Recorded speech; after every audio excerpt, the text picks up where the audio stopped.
Thanks to everyone who's here. There were several more registered for the meeting, so hopefully we'll have even more people join us shortly.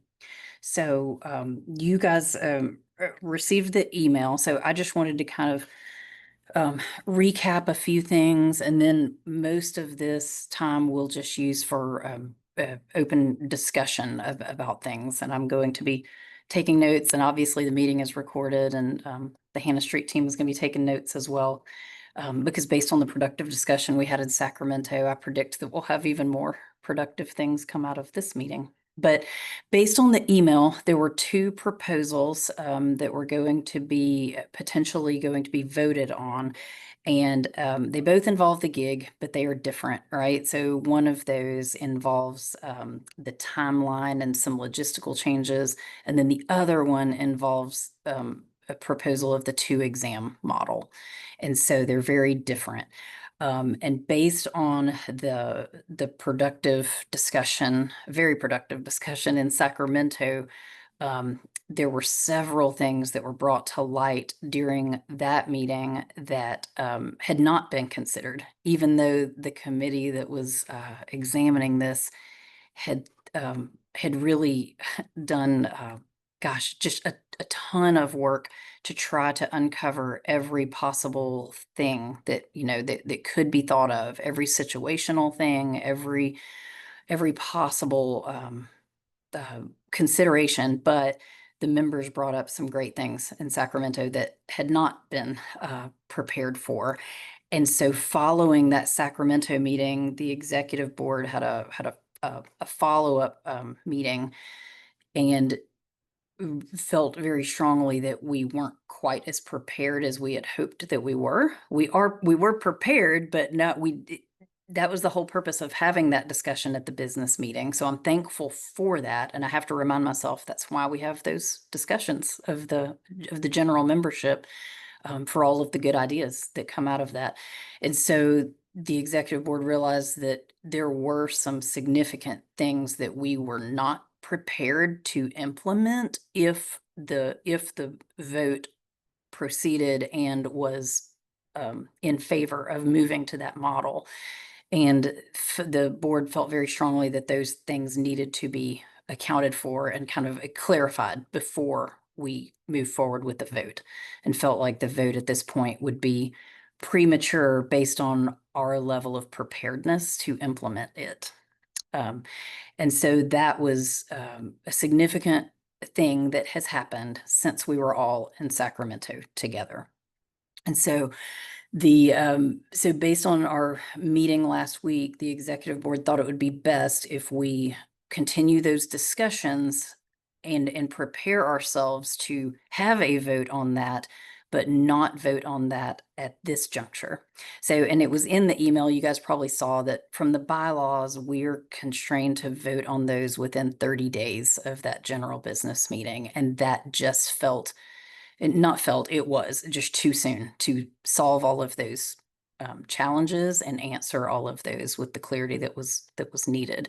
And so that was the decision to say we need to have more discussion. We need to clarify the answers to the very good questions that were presented, so that we can have a vote with some clarity for everybody, because it just seemed like there was just still a good bit of uncertainty regarding some of those things, too much uncertainty regarding some of those things. And that would not, the last thing we want to do is be unprepared for the implementation of that if the vote were positive. Okay, so just laying that out there, I think the best way to move forward with the town hall tonight is let's discuss the easier proposal first, because I don't think there's going to be a whole lot of discussion there, although there may be some questions. And then we'll move to the discussion of the 2 exam potential proposal. So I wonder if it might be easiest for me to share my screen, or it might be easier for for one of the Hannah Street folks to do it regarding the uh, the potential changes that were highlighted in red um, in the gig document. would one of you be able to share that, or I can potentially do it as well? Do you have that handy, Maureen, to share? Oh, I actually, yeah, if Maureen does, that's great, and if not, I have it handy as well. I can pull it up unless you have it ready to Okay, go. yeah, let me give it a try. Oh, hold on, let me give you sharing, sorry. Oh. Oh, there you are. That worked? Everybody Okay. can see it? Yeah? Okay, all right. All right, so the more straightforward of the two proposals, and the one that we would like to see proceed for vote later this week, is this the updates regarding basically the timelines. That previous to this, there were not firm timelines in place, and there needed to be. And this was from the exam committee, the TCC, the executive board. Everyone agreed that we should have had these in there, and we needed them. So I'm going to go back up to the top just to quickly recap, and just the things in red. And you guys probably already looked at this. So, let's see, I think this is the first one. Sorry, making everybody seasick. Did you see Dr. Pinto's comment or question? Oh, no, I did not. Could you make it larger? It's yeah. Yes, I was thinking the same thing. Thanks. Yeah. I'm having trouble kind of viewing everything on my screen, but that everybody can view that. Yes, it doesn't overshoot your screen, right? Yeah. All right. So this first one was regarding what to do if the publication requirement is not met. And so that's pretty straightforward. So that was already in here about the timeline for the publication requirement, but what was not in there was what to do if they did not meet that timeline. And so that's what this proposal in red is.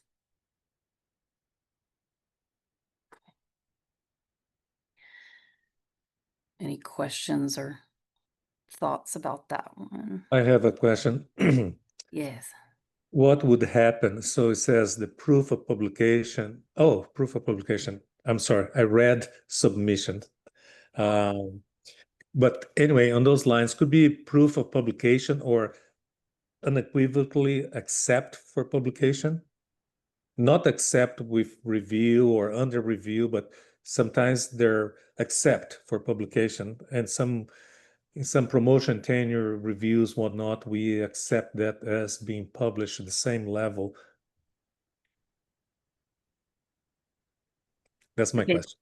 Yeah. So are you I just want to, are you suggesting that we amend, that the wording needs amended there? I believe there is something down when it talks about publication requirements that covers that case, Carlos, and it specifically addresses that, saying that if you have a letter from the journal that your manuscript has been accepted, that is sufficient. It's not here, but I think it's elsewhere in this document. And that would be sufficient to pacify any concerns if that particular. Correct. That would be sufficient to either accept the credential package or accept as fulfill the requirement of the publication with an acceptance letter from the journal, even if the article hasn't been actually published yet. Thank you. Yeah, thank you. And that actually reminds me, I'm going to pause here and interject one other thing, is that I am rolling into my third year on the executive board. However, these things even predate that. And so I appreciate the corporate memory of Dr. Brito, Dr. Whitlock, several other people who are on here who have been working on this even before the time, my time on the board. So I really covet their input on the history of some of these things and the clarity of some of these things. Okay. And this one, I think, just basically says the gig you register under is the one that you're bound to regarding substantive changes versus non-substantive changes. Anything you guys want to add or clarify about this one?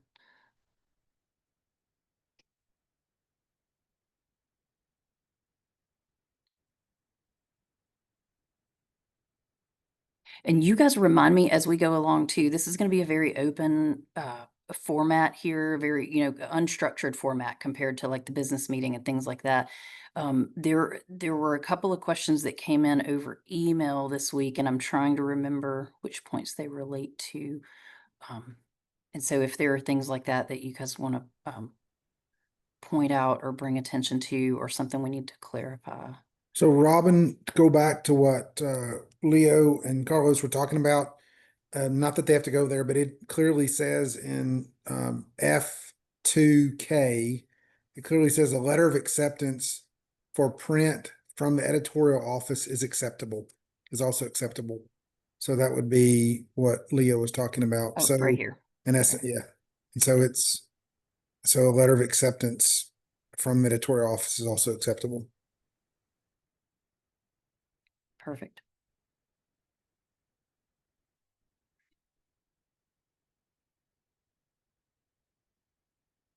And I will add, as I'm scrolling here to find the next red, I will add that the folks that have worked on this have put in countless hours. And I think us being scientists, putting countless hours into a document that kind of reads like a lawyer, that's not the most fun thing to do, right? And I super appreciate their attention to detail and seeing that things were duplicated or was saying a different thing in a different place and we needed to clarify. Nothing is ever going to be perfect, but man, countless hours have gone into this, and not by me, but by the people that were on this committee, and I'm very thankful. Okay, this is about the reapplication process after failure to complete training. So again, everything in red is new. So I'll just pause for a second, give you guys a chance to read that, and we can have discussion.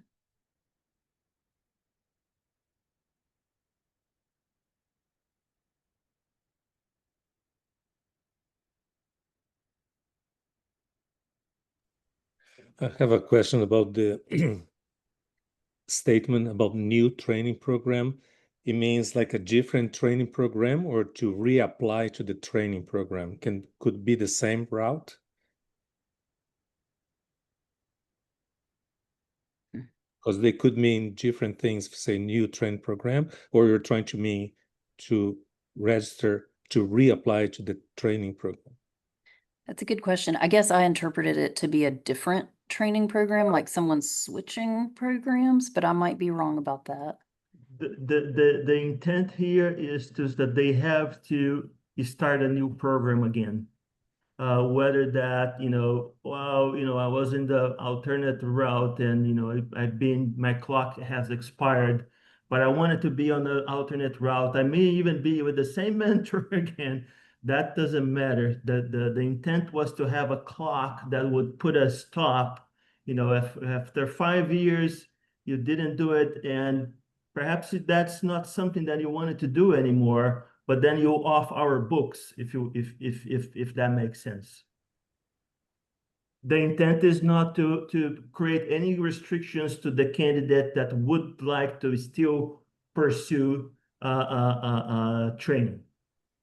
Yeah, and whether that's where they started and whether it's the home location, but they have to start and they have to register for themselves, not like they have to go from, Auburn to LSU or wherever. It's more they have to start themselves a new program. So it's not that. It's not. This isn't directed to the directors or mentors. This is directed toward the trainee. That's helpful. That kind of makes it sound like your plan of study with the graduate school or something. It's your individual plan that they're declaring. I'm just wondering if we remove the word new, if that would make it more clear. Just a comment. Yeah, it makes sense because it says reapply. Maybe you don't need to say new, to reapply to register. Yeah, good point. Yeah, I agree. I just want to make sure it's abundantly clear that their clock is starting over again, and it would start with the gig when they apply. So yeah, if that language needs to be changed, it could be, edited for next year's gig. We can't change it this year, but that's certainly a good point. And I The think, word- oh, sorry, go ahead. The word new appears twice and possibly we could consider deleting both instances of the word new in that sentence. And then I think that would clarify, because it is saying reapply. So I think that Brian makes a good point, that at this point, we were not going to be making any edits to this document. If this is approved, this would be very clearly in the non-substantive changes that the board could then approve at a later date. Yes. So That language could if be- anybody has any edit suggestions to the document, perhaps we can even compile a list, or if anybody is interested to have a Word document that they wanted to mark up. But as Brian pointed out, this is the proposal that is submitted to the membership for evaluation, so we wouldn't be making any edits at this point. Minor edits like this are clearly non-substantive changes that can be later approved by the board. I appreciate that clarification because that's a good example of a non-substantive, what that means by a non-substantive change. Yeah. Would be nice to, thank you, Leo. It would be nice to, if Betsy, if we could keep track of a couple of those suggestions, that would be helpful for next year. Thank you. Yep, I wrote it down as well. Yep. And I think, you guys correct me if I'm wrong, but I think the biggest, I mean, I know you guys can read it, but I think the biggest change here is this 5-year, like basically this timeline, this firm timeline that is in place here that was not there before. Is that correct, Leo? And I think based on the discussion at the Sacramento meeting, it seemed that people thought that was reasonable based on the discussion. We didn't have lengthy discussion, but. Yeah, sorry, I'm gonna go back 1 second with what Carlos just said. Carlos, if they're non-substantive changes, if this is approved, this language is approved, non-substantive changes don't even have to wait until next business meeting to vote on. The executive board can make changes to the gig that don't make significant or substantive changes to it if it's just massaging the language. So this could be fixed even before then. Oh, okay. Good to know. Thank you.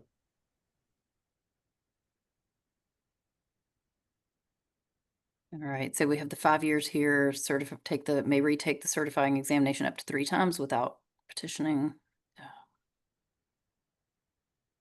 Robin, may I Yeah. make another question? Yes. Brian, you mentioned that maybe failing to complete the program may involve also a resident or a trainee change institution, because I come up across this scenario a couple of years ago and I was not clear. I thought it was reciprocal. Let's say someone is in a 3-year program or 2-year program, and for whatever reasons, faculty leave or whatever, or they move, whatever reason, to another institution, they have a residency program. Could they just complete the remaining of that program, or they have to start over? I think that's a great question. I'm interested in others' opinions on the call. I would, my just knee jerk or first blush response would be, I think if that happened to a trainee, they should communicate to the TCC and explain the circumstances. And I think it's within their authority to interpret the gig. And if they can find another program that would receive them, and this was all vetted through the TCC at that time, I think something like that could be done. I don't know that language is spelled out in the gig. And I hate to say it this way, but I don't think you can make a document that can cover every scenario. So I think in those situations, the TCC would make a ruling and try to do everything in their power to facilitate a trainee. If they had identified a new program, they had mentors and a director, and that program was already registered, and they would continue that. I think that would just be an individual case, and the TCC would have to communicate with the executive board their how they wanted to move forward. But I don't know that the gig can even accommodate every situation like that. It'd be that granular. Yeah, I understand. Thank you.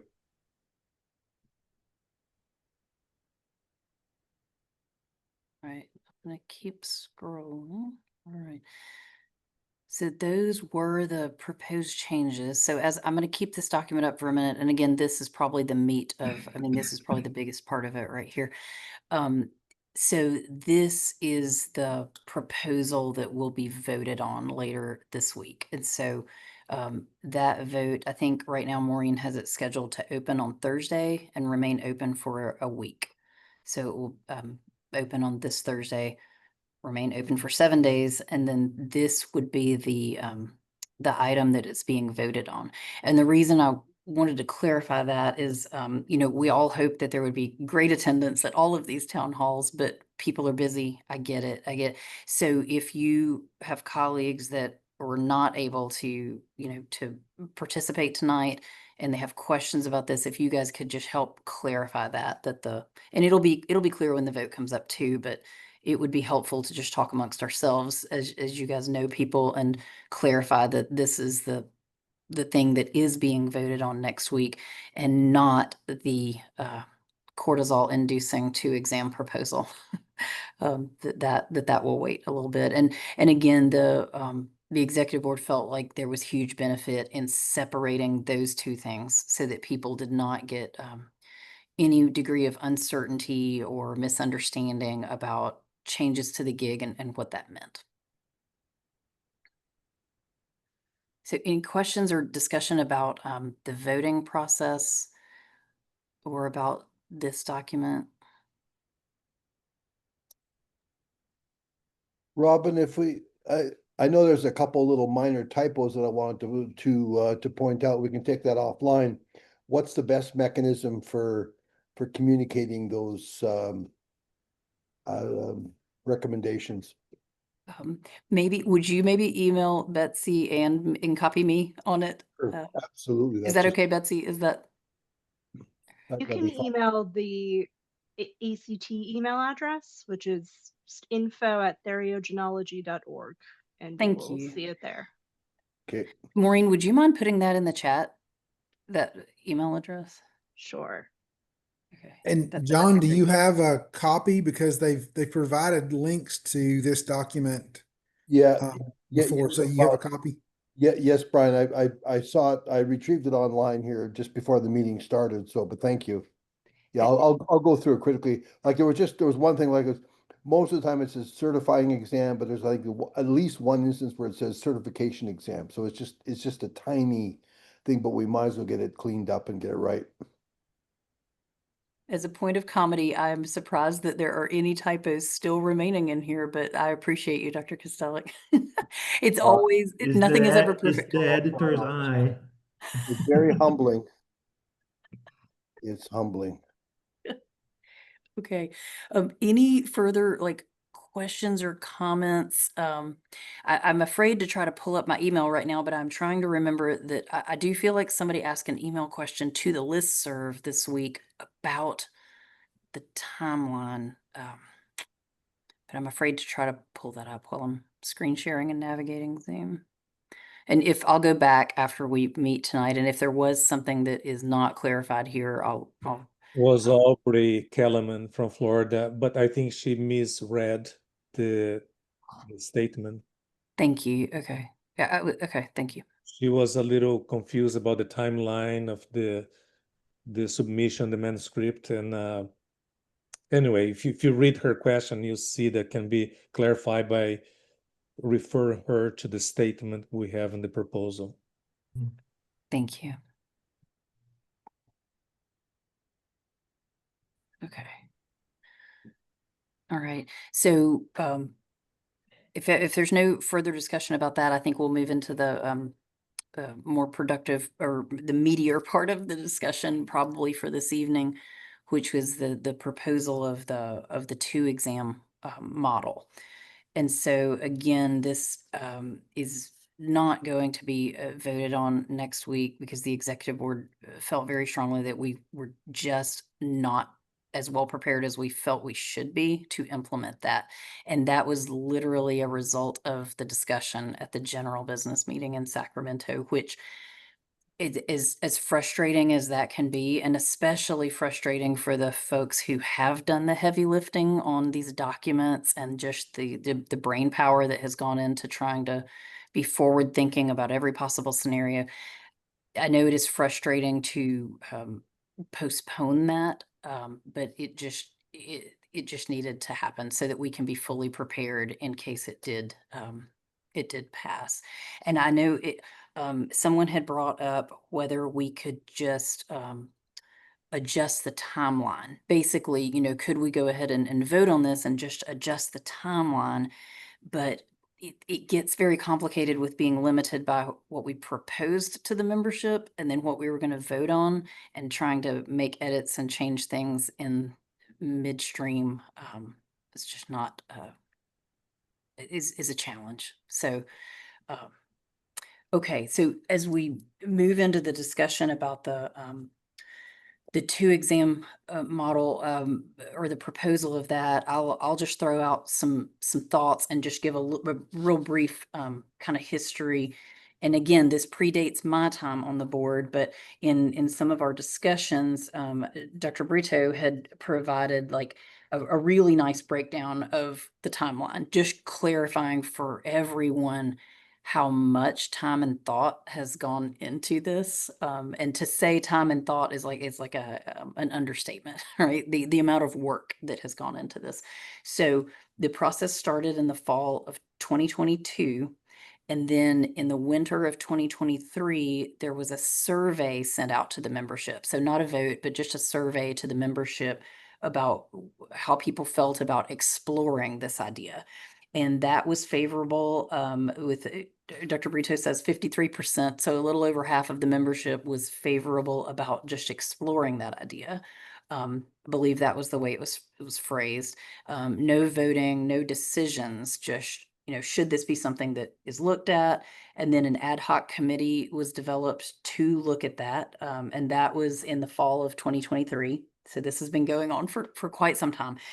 And that committee, and again, Leo, Brian's, others, correct me if I'm wrong, but I believe that ad hoc committee probably did the majority of the work on this, which has been substantial, and trying to be very thoughtful about every situation and every possible scenario that could come up.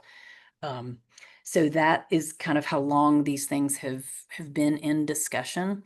And so for some of us on the executive board and on that ad hoc committee, it does feel a little bit painful to not go ahead and move forward with this vote. But since we've decided that we weren't fully prepared to do that, the best path forward now is let's go ahead and get, shore up those things that we that had come to our attention that had not been clarified, and then to move forward again with we're not letting go. We're not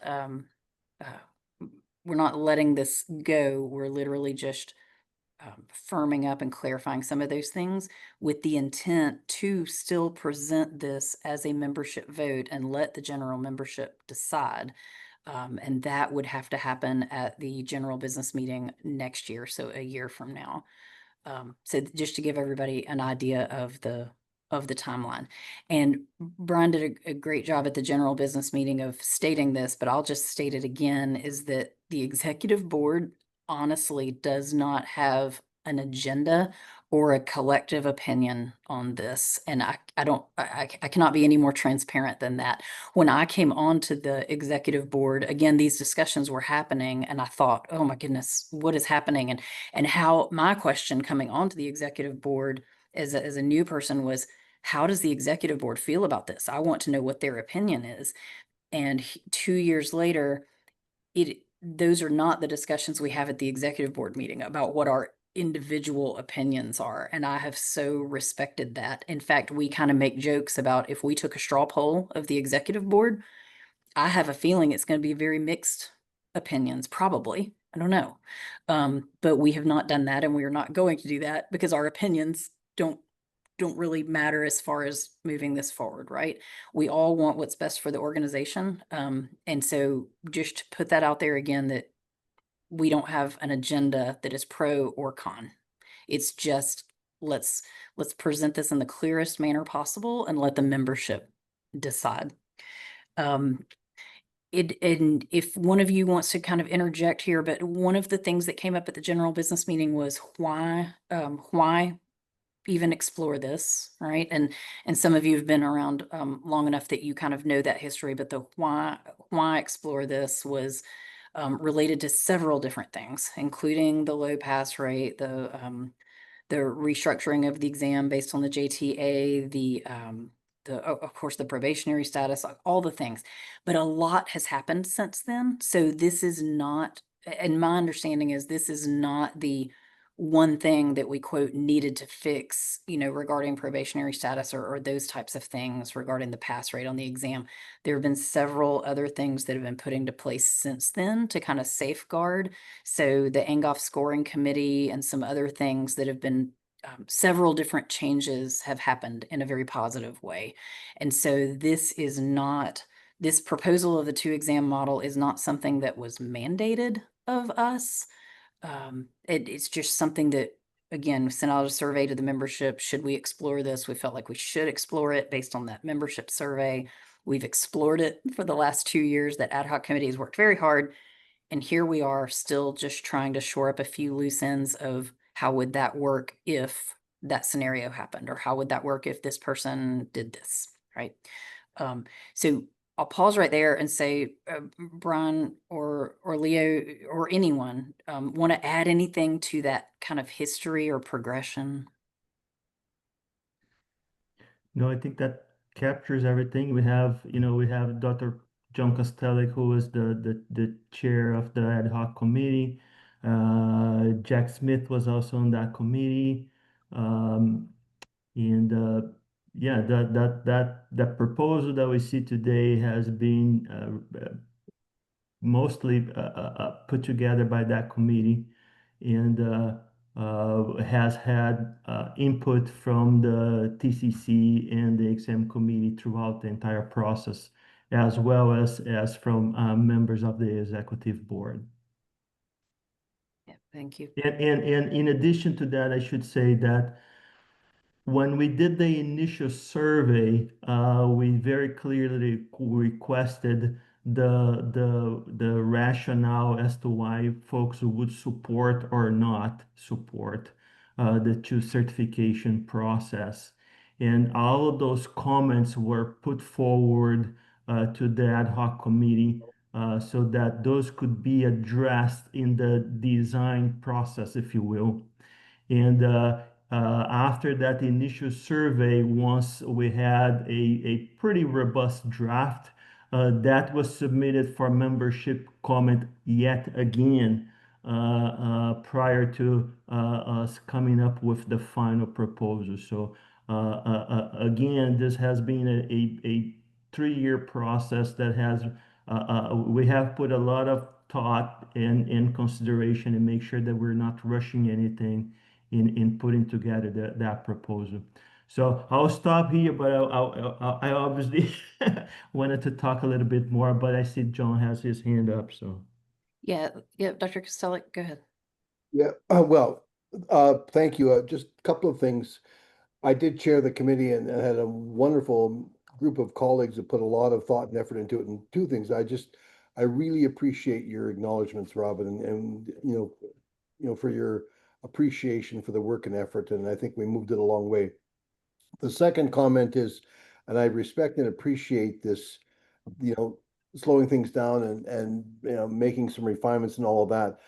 I did note that there was a kind of a mandated time frame to respond and to vote and all that. And do we have some kind of a mechanism to kind of suspend that under kind of extraordinary circumstances, so that we have the adequate time then to push this back and delay? Do we have a mechanism to manage that? So are you referring to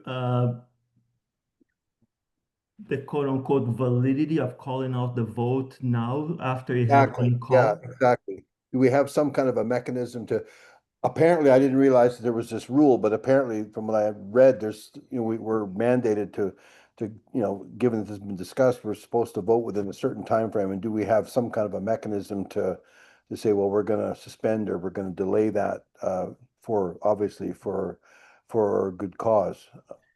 Yeah, I had similar concerns, John, but reading the Constitution and bylaws, there's nothing that would preclude a vote from being called. Okay. So I guess this is a executive board prerogative or decision again. Okay, and I'm totally fine with that. I just wanted to know if we're kind of working within our mandate. Yeah, I guess Go ahead. the only thing I was gonna add, Robin, was, um, yeah, after we had the business meeting, there was just a lot of discussion at the meeting afterwards. I mean, it was seemed like all I talked about to members after the business meeting was this topic. And so it's difficult to gauge that. I wish I just carried a mic around with me and recorded everyone's comments the whole time. And they were just really engaged, which really made me happy, honestly. There was so much engagement after that. And I guess I keep going back to this idea, and maybe you're going to touch on this later with what Dr. Eaton told us about. But right now, this is self-inflicted. It's not like when we were trying to get off the probationary, and when we were under probation and trying to get back in the good graces of the ABVS, whereas this is something that we all believe is important to do right. And I have some anxiety that if we do it poorly, it could be detrimental to some trainees. And I even look back to what Leo, as when he was president, he got the exam committee to really, do the hard work of incorporating the JTA, which he was right. They needed to incorporate the JTA's blueprints. And they initially said, we don't think this is possible in this year. And he said, I need you to do it. And it got done. And I think that was really great. But I feel like this is different in that, that's every 10 years and has to be implemented. Whereas this is something that if we don't get right and it passes with the date that is on when the gig would go into effect, I'm just anxious that even with doggedness and even with holding people's feet to the fire, I'm personally anxious that we'll never be 100% ready, but it just did not feel like we were ready with some of the things we discussed at the business meeting. Yep. And thank you for bringing that up about Dr. Eaton, and because I was going to make that point and I forgot. So and I don't see her on here right now, but you guys know Dr. Eaton is our liaison to the American Association of Veterinary Specialty Boards. I hope I got that acronym right. And she brought up at the most recent executive board meeting of the ACT that this may be something that is forced upon us. I shouldn't say forced upon us, but kind of this right now, it is our self-exploration and our decision about whether the membership wants to move forward with this once we have all the information. But at some point in the future, this might be imposed on all specialty organizations. And so, and there's no talk of that in the immediate future, but she did mention that has come up to make things uniform or whatever, right? There are reasons. So I do think it's important that no matter how this moves forward in the next 12 months, and I'm excited to see it move forward one way or the other. I don't have an agenda pro or con, but I want to see us solidify it and be very well prepared. And then if it does not pass with a general membership vote and people want to retain that one exam model, that's fine. But everything will already be in place if at some point it is imposed on the organization. And so I think as we sometimes get defeated about all the work that that Dr. Kostelik's committee has done on this, it's not going to be for naught, even if this does not past 12 months from now as the way to move forward, because all of that information is going to be so well solidified at that point that if it is imposed on all the organizations, we will be prepared at that point. So I thank you for bringing that up. Yes, Leo. So this is the point I wanted to really dig into this.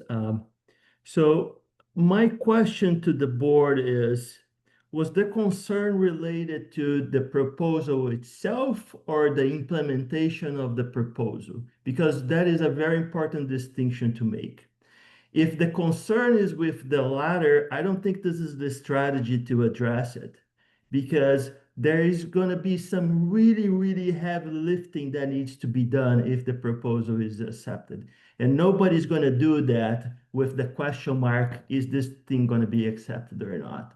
And so basically what if this vote is postponed and we're going to be at the board and the college is going to be at the exact same spot next year. It's just human nature. You know, you're not going to be doing something that is going to require some heavy lifting. There's no doubt about it. But if you don't have that clarity that, yes, we're going to have to do this, we're not going to do it. Okay, so I think that is a very important distinction to make.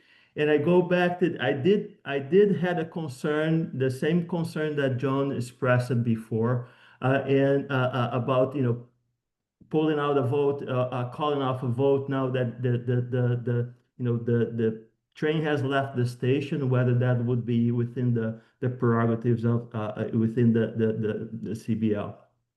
Now, you mentioned that we wouldn't be able to adjust the implementation date because that was in one of those documents. I would suggest that that is not necessarily the case for two reasons.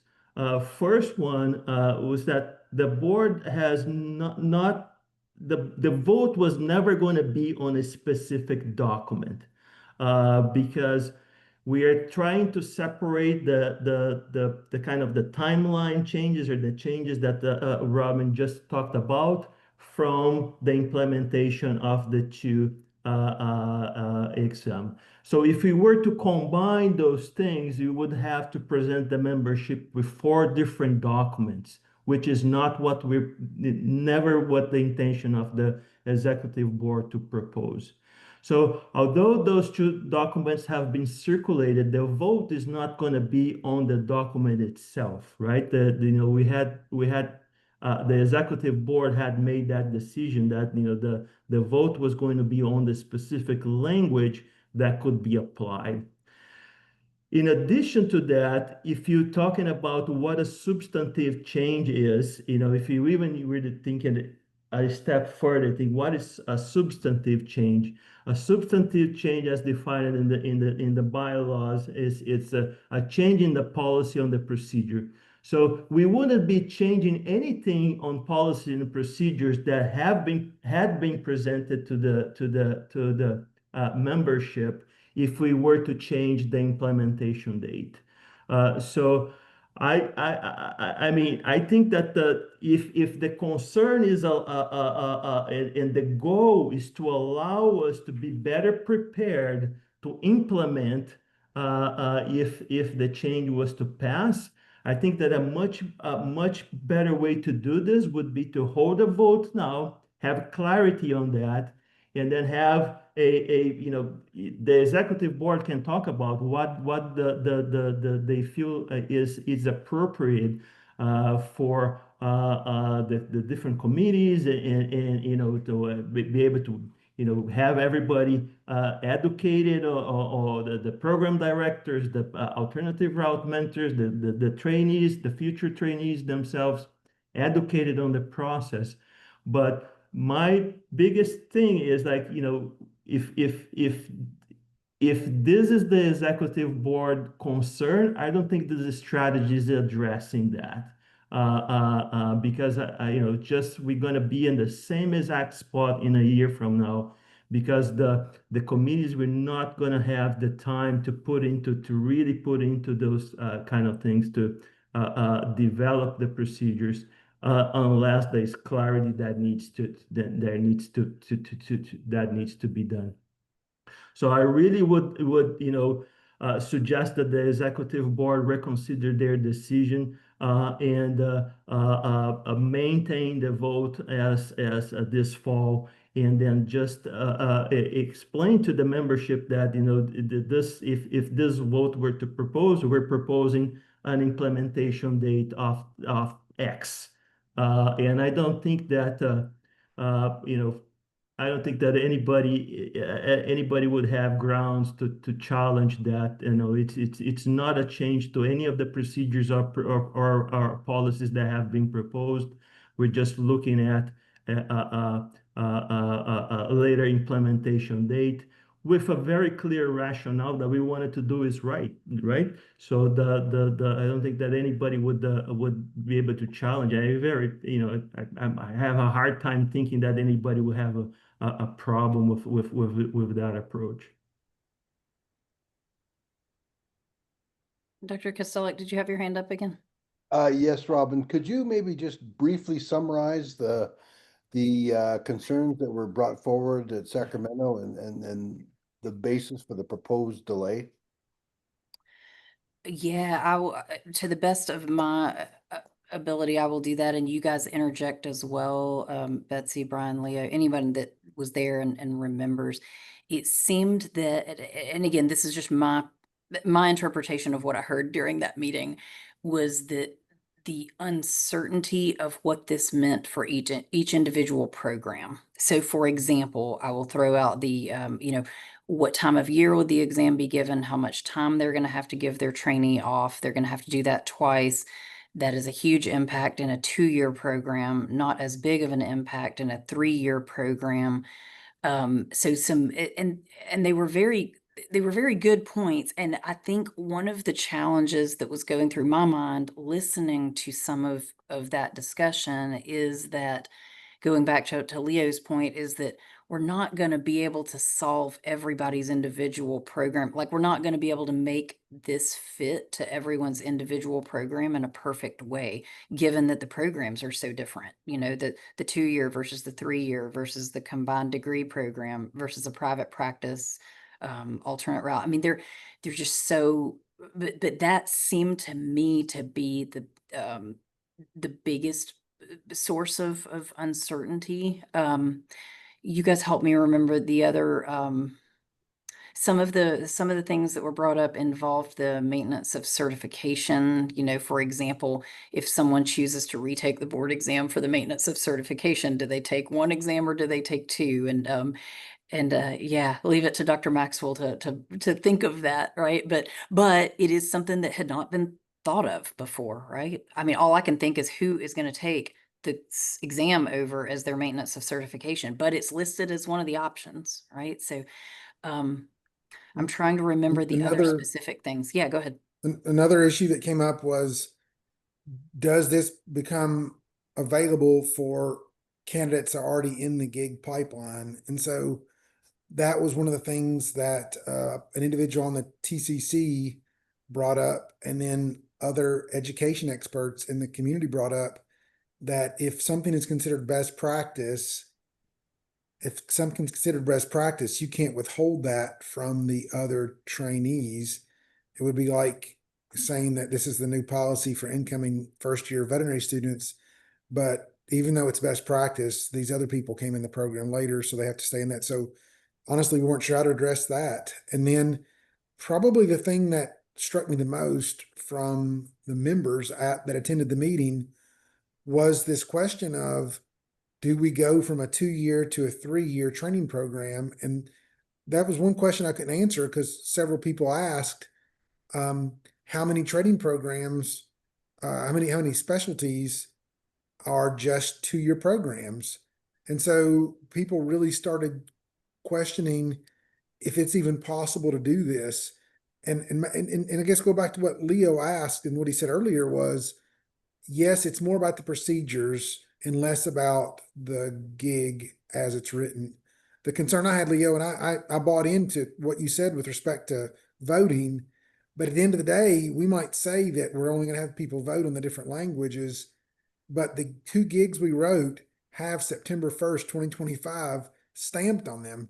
And so I struggle with knowing what's substantive and what's not substantive, and how we can say that we could get the language of a 2 exam gig approved, and then in the executive board gets to decide when that gets implemented. And I'm not saying that we can't do that. I just don't have the imagination to know how we do that, and then when we decide it's implemented, and if there would be pushback from the members when we did say this is implemented now, when we really had no authority to say that it needs to be implemented at this particular time. So I guess I go back to the point, do we expect that the language in the gig is gonna change to address those things? And I don't see how they will, and I see those are things that folks will have to express their opinion through the vote. There is no other way. It's not like, oh, let's have another round of reviews, another round of comments by the membership, and because we wanted to change this specific point of the proposal. So that is why I struggle to see, what are we going to gain by postponing the vote? Because like I said, I don't see the exam committee, the TCC preparing everything that they will need to do to implement the 2 exam if there is no clarity that yes, that's the way we're going to go. And I think that, to me, I would question the validity of changing the date of implementation the same way I question the validity of pulling the vote out at this point in time. So if again, if there is no real clear directions on those things, I think that as long as the executive board is following the procedures and acting good faith and voting and approving those things, I don't see that there would be a problem in changing that date on that proposal.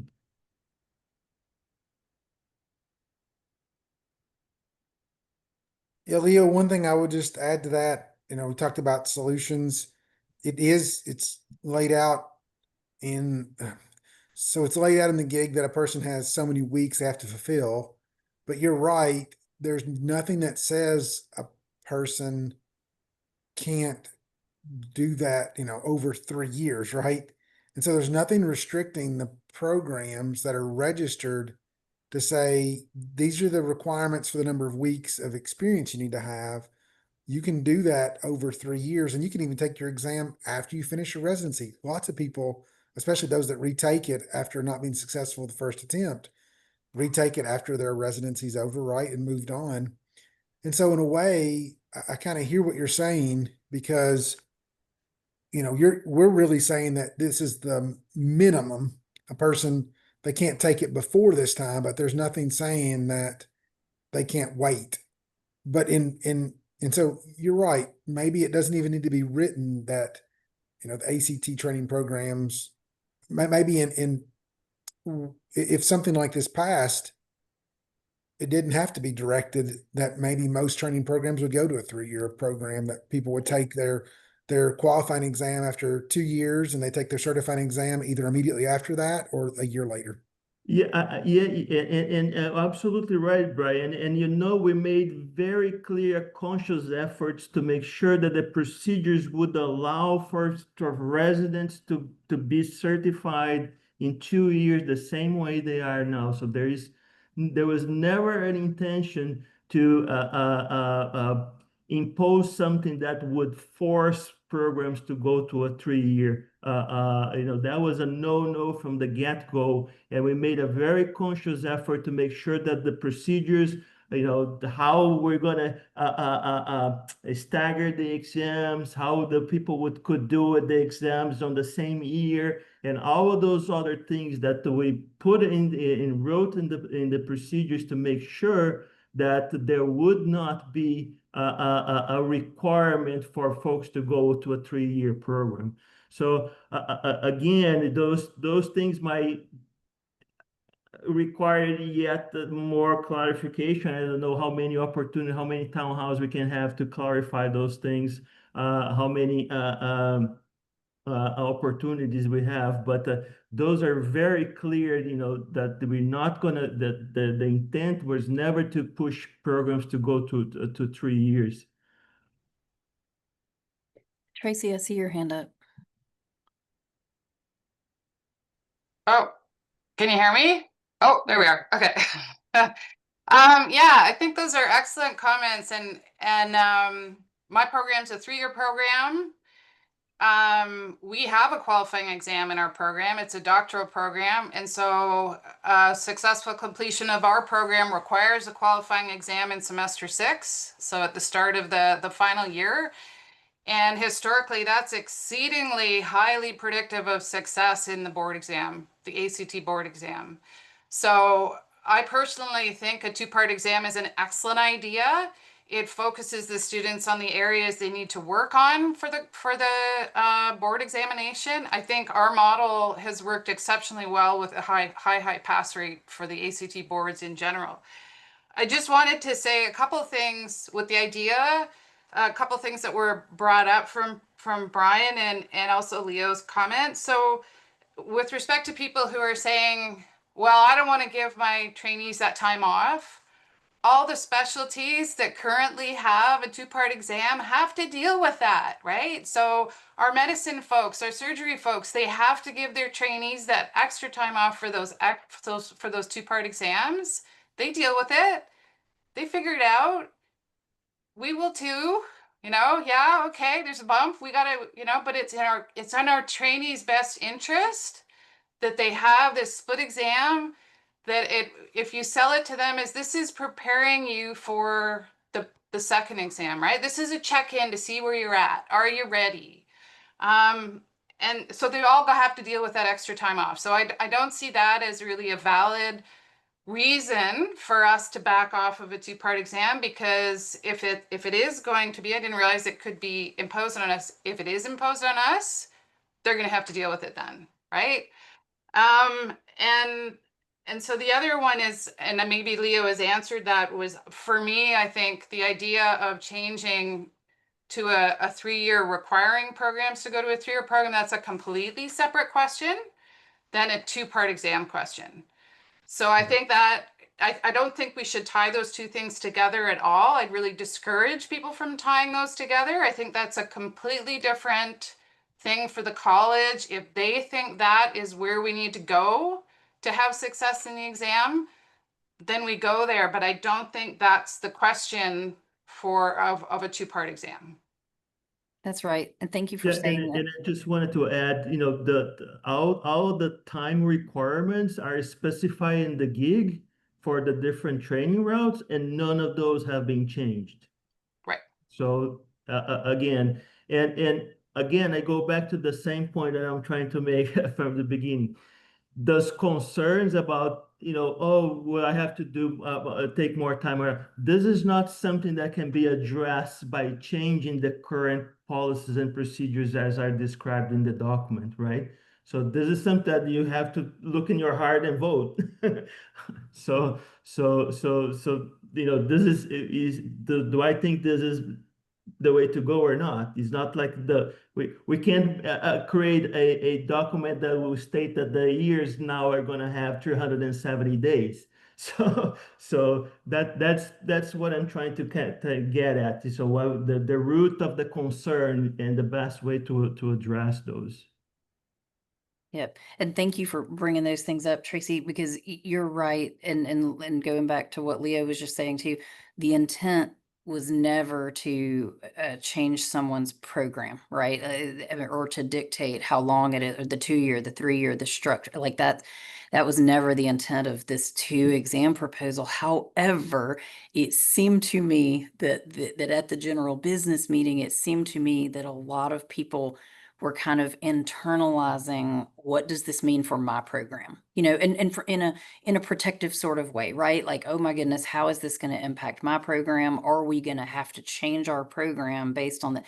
And that was never said. I think it was just things that people were thinking. And that was my interpretation of the things they were asking is, oh man, if we do this, is this going to determine that we need to change our program, even though they're not telling us to change our program? So that was never the intent, for sure, but it was being kind of heard that way, and very indirectly, not directly, but very indirectly. And my impression, based on what people were saying, was that was creating a lot of, I don't know, misplaced uncertainty, that going back to what Leo says, like, we don't have to have it exactly ironed out, right? But it seemed to me that some of the people in the meeting were kind of the opinion of, if it's not exactly lined out, then I'm not ready to vote on it, right? That it needs to be exactly lined out and everything clarified for me to vote on it. Whereas the flip side to that is what Leo was saying, is that we are, voting on something that maybe to some people feels incomplete because everything is not exactly, every situation is not addressed. But some people might be okay with that voting on the idea of a thing and then trusting the exam committee and the TCC and the executive board to put it into place, and trusting that they would put it into place in the best possible way.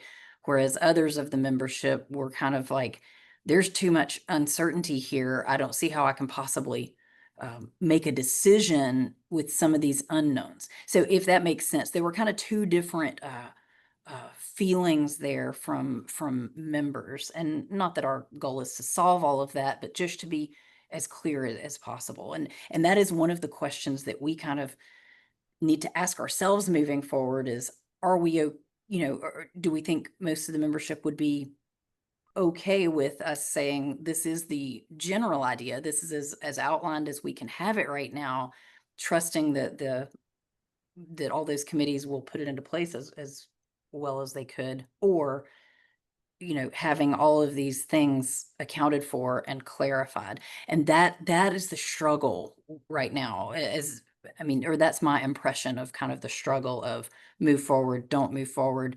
To Leo's point, are we going to have it all clarified by this time next year? There's no way, right? But can we be, and the biggest thing was the preparedness for the implementation and the concern about those trainees that may, we just don't want to mess that up by not being prepared. So that was those were my thoughts on that.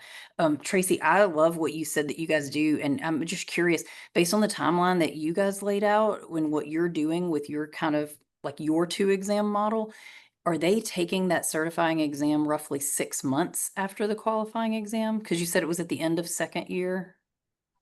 It depends a lot on the candidate and when they start, because of the rule around you have to be in the program for 104 weeks when you write the exam, right? So for instance, it'll vary depending on if they start in January or if they start in September, what year of the cycle they can actually qualify to write the exam. So that's, for us, that's what actually puts the limitation on qualifying exam versus board exam. Many years ago, when I wrote the board exam, that stipulation of timeline wasn't in there, and I wrote my board exam 4 weeks before I wrote my qualifying exam and passed. So it's very different now than it was at that time. So the cycle varies a lot. I would say most of our graduates write it in their final year of their program, in the summer of their final year, but not all.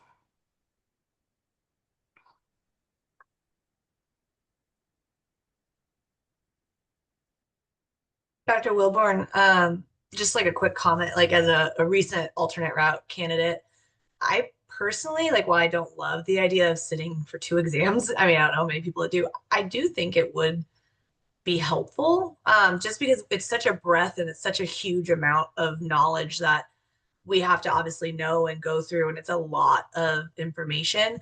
I mean, the idea of kind of, in a way, like separating it and using it as a way to determine, like, am I actually ready? I do think like that is a huge tool that will be very helpful for all routes. Obviously, I can only speak as an alternate route candidate, but having just gone through it and literally just sitting this year on the exam, I do think that it might be a huge benefit to be able to kind of use it as a step to see, like, do I have the concept that I need to have to be able to go to the next step? So I do see a lot of value in the 2 steps. While deep down, I know I would have hated to take 2 exams, I think it would in the long run have been a good thing, even though, again, we may be a little opposed to it at first. I appreciate you sharing that perspective, especially the alternate route, because I do feel like maybe the alternate route candidates maybe had the least amount of uncertainty about what that would look like. You know, if they were doing it again, what would that look like? Because there were not all these internalized things about how is that going to impact my program, right? Or how is that going to impact my timeline? Really, it wouldn't. So I appreciate you sharing that perspective. The only thing I wanted to add was, and this is just a comment, as a commentary, as I'm truly frustrated with the members because the ones that attended the business meeting were well engaged and 38 people registered to come to this. And there's really only, as I counted one time, 8 people that aren't currently on the executive board. And some of those people were on the executive board or were on the ad hoc committee that participated in preparing all this. And so I'm really frustrated with the lack of engagement by the members. And so I was genuinely hoping more would show up to talk about this. And so I'm just frustrated. And maybe I don't need to say that, but I'm just frustrated. Me too. And I want to say a huge thanks to those of you who are on here who are not currently on the executive board or on that committee. Like, truly appreciate you showing up. Dr. Costello, do you have your hand up again? Yes, indeed.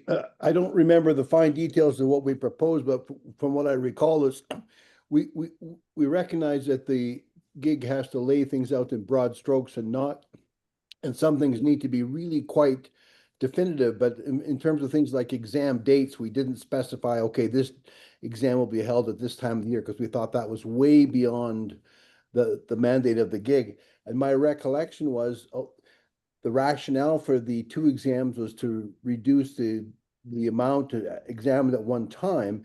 And as I recall, you could, in theory, take the first exam 1 year and the second exam the second year, or you could choose to do both exams in 1 year, or if in the situation where you failed to pass the first exam the first time, you could take it the second year, and then still, assuming that you passed it, then you would still be eligible to take that qualifying exam or the certifying exam then second. So we felt there was a certain amount of latitude and flexibility that we had built into that to give people, okay, if you want to split it up in 2, or you want to try it, that first exam, that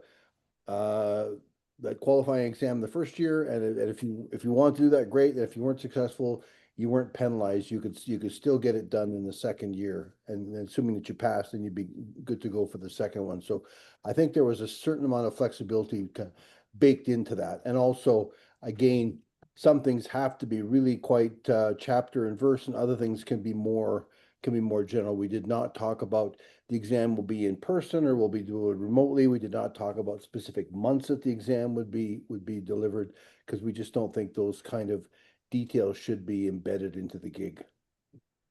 Thank you for saying that about the time of year, because that triggers my memory too, that came up for discussion in Sacramento. And you guys that were there, refresh me if I phrase this incorrectly, but it seemed like people that was one of their points that they really wanted clarified, or based on the people that spoke up at that meeting, because they had great concern about what if it's in June, or what, I'm just using examples. The what ifs in that scenario were too great for them.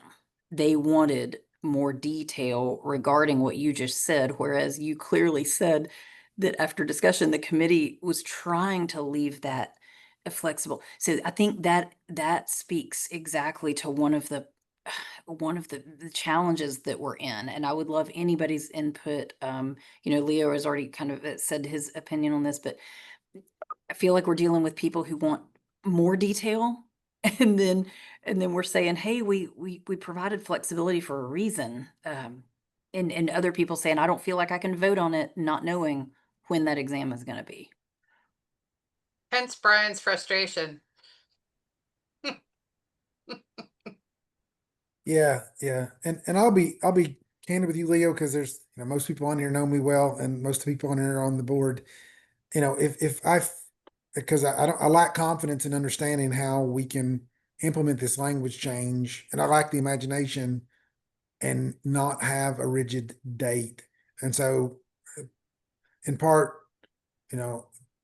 I have a lack of faith and a lack of imagination on how to implement the change without having a hard date on a gig. Because historically we voted on a gig that when it was approved, it went into a function at that time. So I just don't know what we would put in place to establish a date or create a date once a gig was approved. Like, how long do we remain on the existing gig? And maybe maybe like Robin was saying, I'm looking for too much detail, but I just don't even know how we implement when this gig's going to go into place or this language will go into place if we accepted it. I just lack that imagination and understanding. Well, I think this would become a purview of the executive board.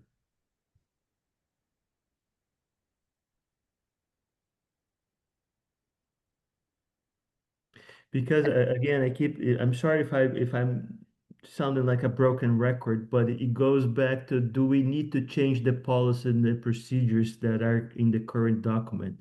Do we believe that the concerns that have been raised require us to go back and revisit the policy and the procedure, and in which one specifically, and in which detail that we need to address that? And from everything that I've heard here, the answer to that question is no. Yes, people have different concerns, they have different opinions, and that's why we're going to have a vote, right? So again, I think that if the goal is to allow proper time for implementation of the procedures that are approved, I don't think this is the way to go. I think this is will still have that question mark hanging on everybody's head for yet another year. And then once that is approved, that's when, I misspoke tremendously. Once that's approved, if that is approved, the committees will have the time, and maybe that is a consultation that the executive board, I know time is running out, but a quick consultation, how long do the committees feel would be adequate? So if you were to say the gig is we're not gonna start the gig now in September, or we're gonna postpone the implementation to say July of 2026. Those will be the first cohorts of candidates that would be registering in July 26. So the first exam would be 2027. Does that feel like a reasonable time for the executive committee and for the executive board and the committees to do it? So if the passes, then you have those 2 times that the clock is ticking now. You need to get this done, rather than say, well, let's wait until we really see clarity as to the direction that we are going to be going. Because again, it will require some heavy lifting from those committees, and I would, if I was on those committees, I would be hard pressed to really be doing all that extra work without knowing that was going to be approved or not.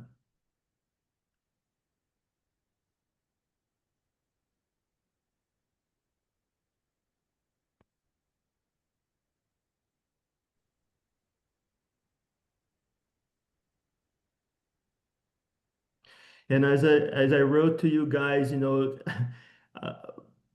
me, one of the biggest things is to kind of free the board to focus on other things. So, it's like this has consumed the board for so long that we haven't done any other important things to grow our college, to how do we support our training programs, how do we increase the pipelines of candidates, and all those other things that have been consuming the board for the past 3 years, that is yet another year with uncertainty as to how we're going to move forward. So Yeah, and thanks for saying that. And I'm glad, Leo had reached out to a few of us and had expressed exactly that. And that is very valid, that you come into these positions hoping to with these visions for what to change, and then you end up just putting out fires. Shouldn't say putting out fires, but tending to the urgent things. And then when those things feel like they're consuming the time and that you can't move things forward. And I feel that. You And go so- from being a leader to being a manager. Yes, and that's not a good feeling. And yeah. And everyone is so passionate about our organization, and I'm so thankful. Well, I shouldn't say everyone, the ones that do participate in the discussion, right? And just so passionate and care so much. And I'm so thankful for that. So thankful, no matter how this ends up, or that we can disagree. I'm thankful that we can disagree about things, and still, it's all very productive.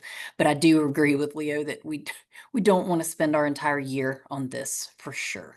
But we're trying to be as absolutely transparent as possible, really trying with all of our effort so that the membership does not perceive that there is an agenda or that we're trying to push things through without being transparent. And again, I'm kind of putting words in people's, but these are some of the things, right? We're just trying to avoid all that because that's not the case at all.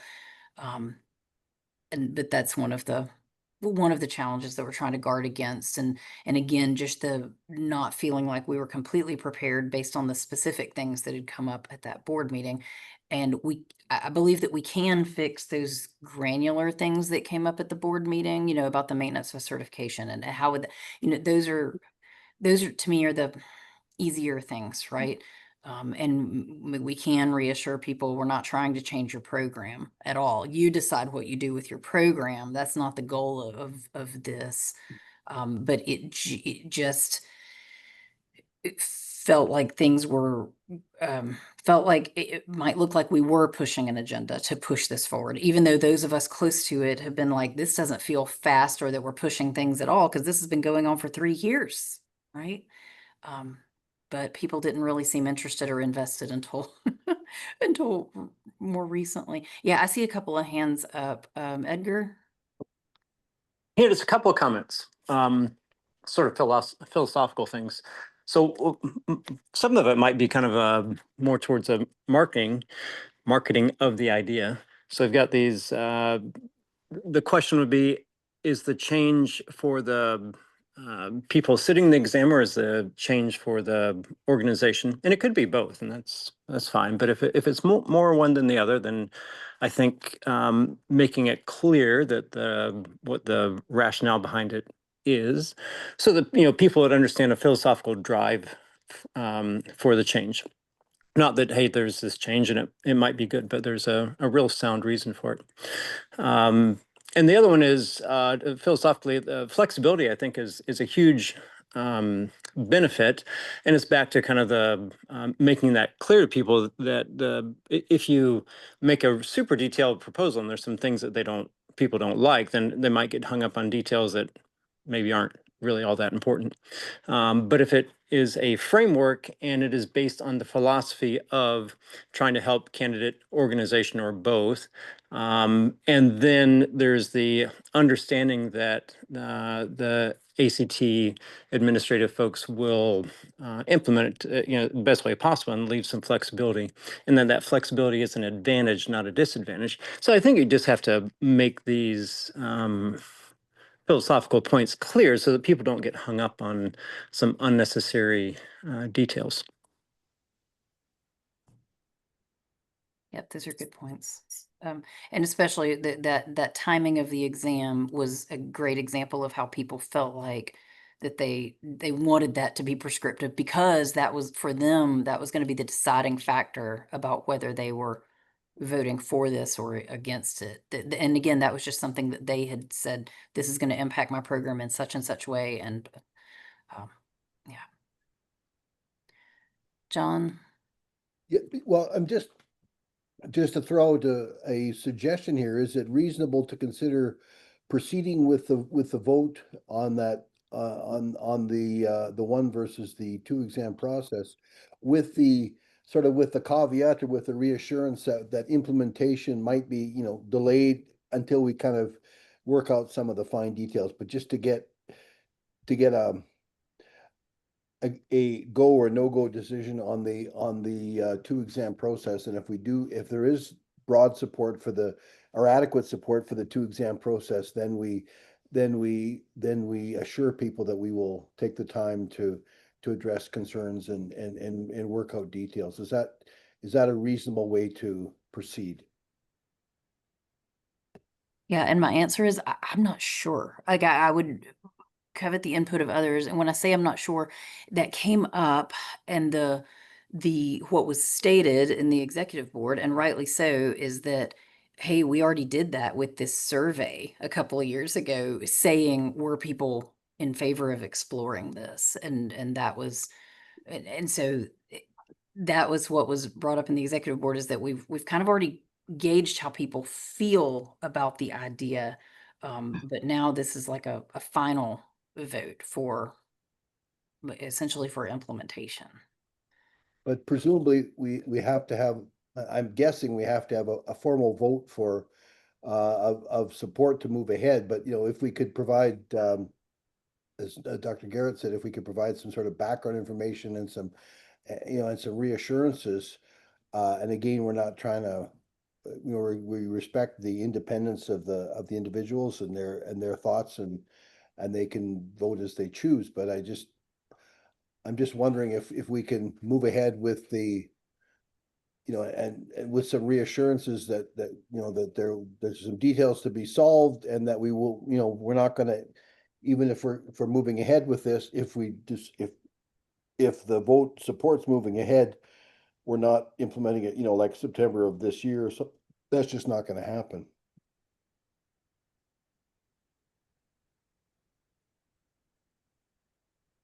Yeah, and my only concern is trying to stay within the bylaws. Like, I don't disagree with anything that you're saying. I'm just trying to figure out, like, is that something that we can, you know, having been through this with SFT and years ago, it's like can't really edit the thing that is proposed between the proposal and the vote. Like, Right, but you could provide some background comments that accompany the ballot, so to speak, and provide that reassurance.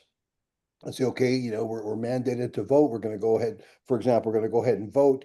And, you know, there were some concerns raised at the, you know, in Sacramento about these things, and we just want to provide assurance that if this does go forwards, here's some ideas that we have to address the concerns that were raised. And that would then respect the timelines and allow us to vote, but it would also acknowledge that no, we're, you know, we're not a dictatorship here, but we you know, we list, you know, there was concerns raised, and we appreciate there were some things we hadn't thought about, and we recognize that we need to go, if this is supported, that there's some issues that need to be addressed, and that those will be addressed before we actually implement this. So I would think you could put some sort of a, like a preamble or a very brief background statement that accompanies that vote, that provides the reassurance that we're not just sort of rushing ahead and ignoring people, but we want to move this ahead in a timely manner, but we're also aware that there were some concerns raised that we simply hadn't thought about, and that if it is supported, implementation will not occur until we have better clarity. So that's a, yeah, that's a, No, I love it. I'm just laughing a little bit I don't because- think that better clarity is, you know, is like, until we take all the necessary steps to ensure proper implementation of the yeah, procedures. exactly. You Yeah. know, it's Better. because, you know, I think that, you know, and I hear that, you know, that yes, there's going to be quite a bit of work that needs to be done to make sure that it's done right if it passes. And I feel your pain, Robin, you know, struggling, wrestling with this question. But I really do feel that, you know, the intent was never to vote on the specific documents. Like I said, you know, if that was the case, we would have provided 4 different types of documents for folks to be voting on. That was never the intention. That, I don't think that was the call on the, you know, there was maybe you know, the executive board can even review the specific language that was used when the proposal was circulated. So that the executive board could feel a little bit more at ease to say, yes, let's, we can move towards the vote of the language, and then the executive board will look at the appropriate timeline for the implementation. That, of course, that date will need to accompany the vote, whether it's 2026 or 27 or whatever it is. But it seems to me that we're tying our hands a bit too much ourselves. That's my that would be my That's a good my analogy, I think, thought. because it kind of does feel like we're just trying to make the best possible path forward, yet we have to be compliant with the Yeah. Constitution and bylaws. And that part does feel like we're kind of tying our hands And, ourselves. and I don't know, nobody said anything, but, I have raised that question, and the same question that John raised, isn't calling the vote at this time a violation of the Constitution and the bylaws, since it has been put forward. So, other members might question the same way that we're questioning now, so that perhaps this will actually mitigate that. Well, and if we do proceed with a vote, we could say that, that implementation would, for example, would not occur, prior to 2026, for example, and maybe delayed, if necessary, something like that, just to provide some reassurance. But then if we had a clear mandate to move forward, then we could start doing the necessary work to work on the details, and we've made a fundamental decision. Yes, we're committed to this. Now we need to get into the weeds and figure out the details and resolve, concerns and those kinds of things. But at least then we'd be able to move forward instead of just kind of spinning our wheels, so to speak. And with regard to the date, I think that's what Brian just sent me a message that said his computer died. So he fell off the call.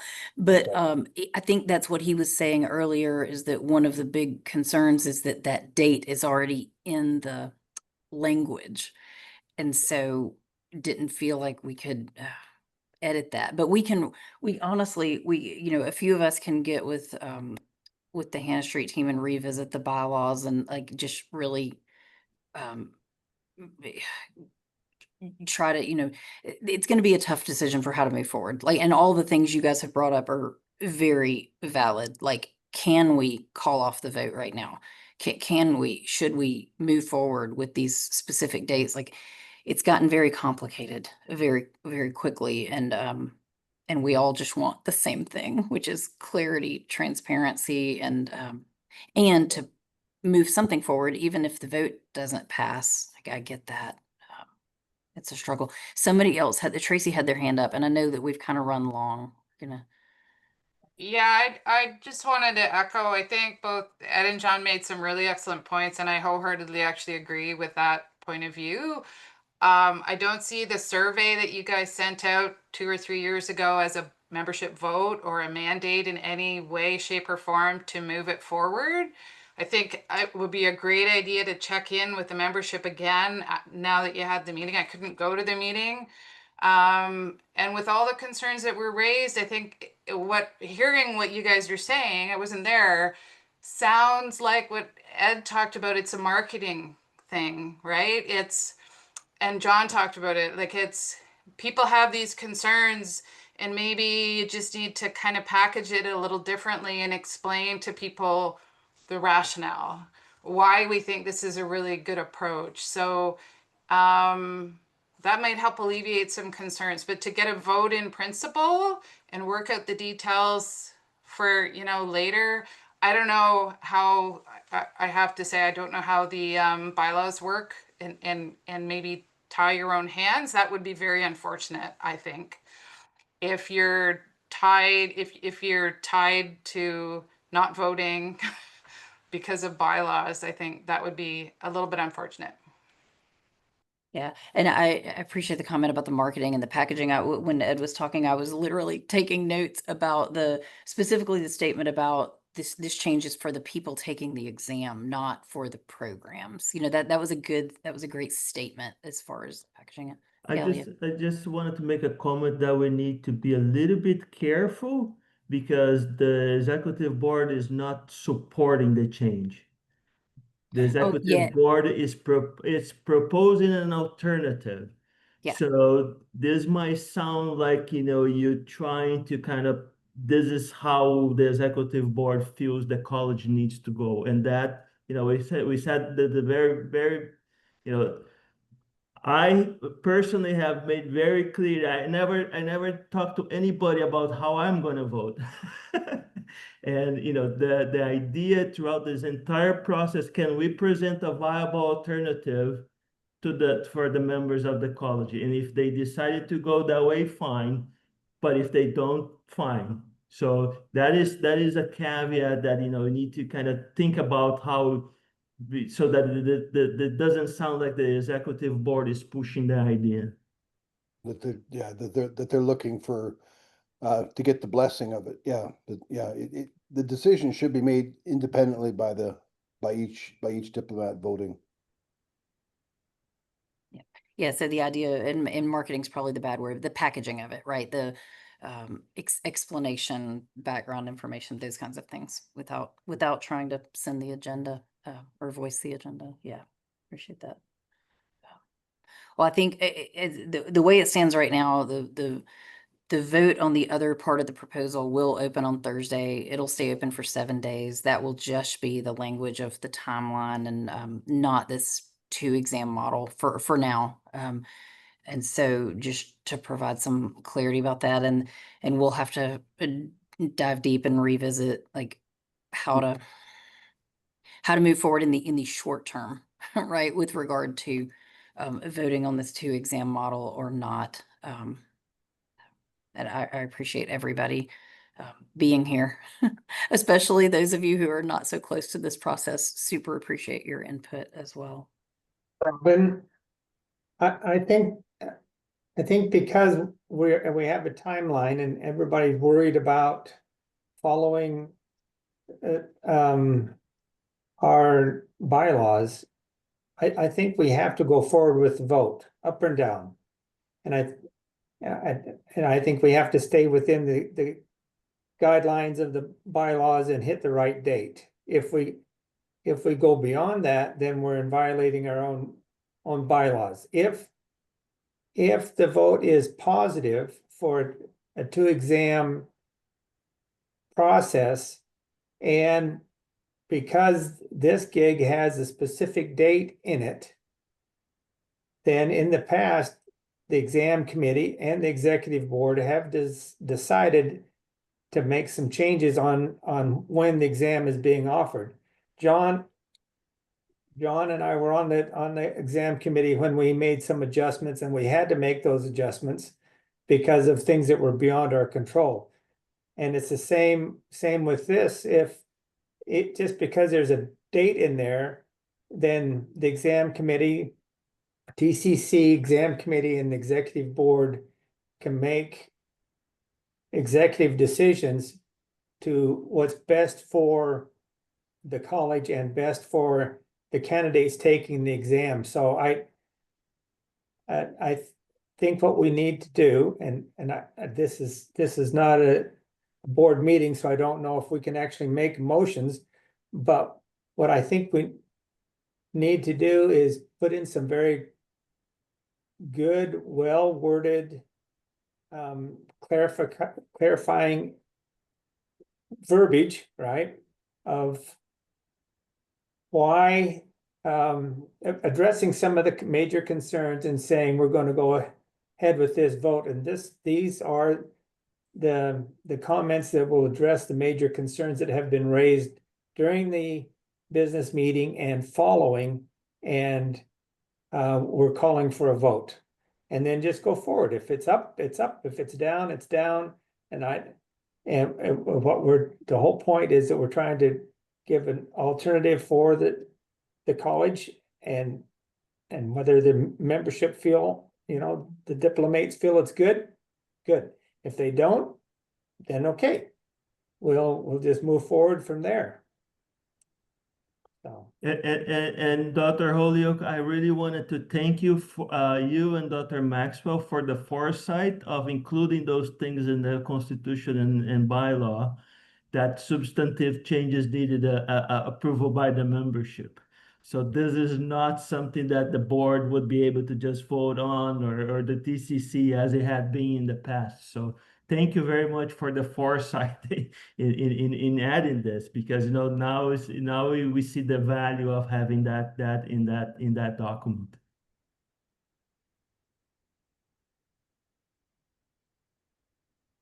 All right. Yes, and Dr. Holyoke, you're right. This is the town hall meeting is not the forum to make motions and things like that, but definitely has been a really valuable tool for having good open discussion. I truly do appreciate all of you for being here. And I think at this point, I think it will, I'll verify this, but I think at this point it will bounce back to the executive board to decide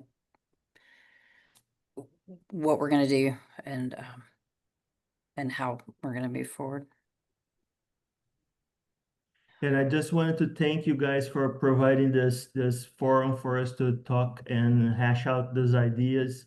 And I love you guys, and I know that the college is in good hands. So whatever you guys decide, I know we're going to be in good hands. So We have a lot of very competent, capable, and highly committed individuals that hold us together. It's an amazing group. Yeah, I agree. Yeah.